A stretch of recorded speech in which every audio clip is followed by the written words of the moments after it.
Couple number 2, Lisa and John. The high-speed connection led to a perfect match.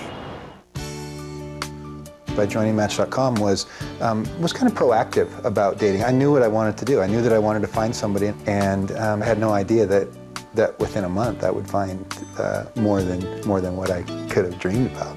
So we corresponded, I think, for a few days just via email, and then the following Friday, that was a Sunday, the following Friday, John sent me a note and said, "I know it's spontaneous, but do you want to get together for coffee?" And I said, yes. So the drink turned into dinner and about 5 hours of conversation.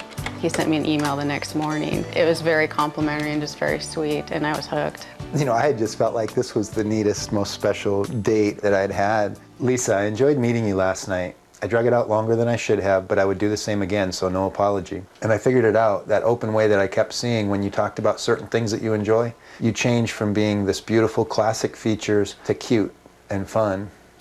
John is just a happy, enthusiastic person, and it's fun talking with him.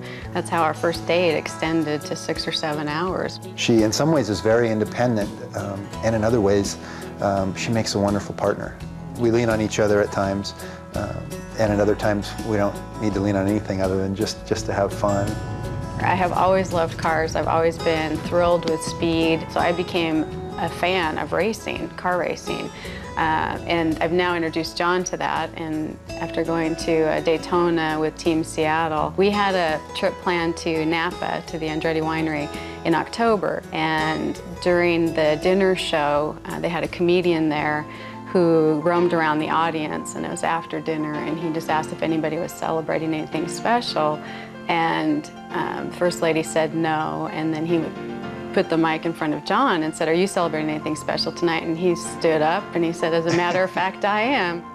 Mario Andretti had given a talk beforehand, and he was talking about his racing time and his winemaking time, and how both had elements of high quality, and that the wine needed to be well put together, and that the cars needed to be well put together. And actually the first thing that came to my mind was, you know, Lisa, you're well put together.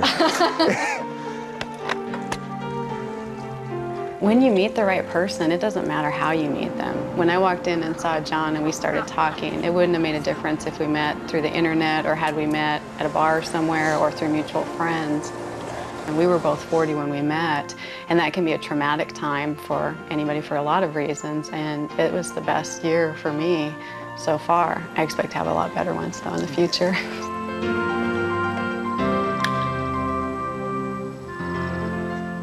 Thank you, Lisa. Well said. That's couple number 2. That's John and Lisa.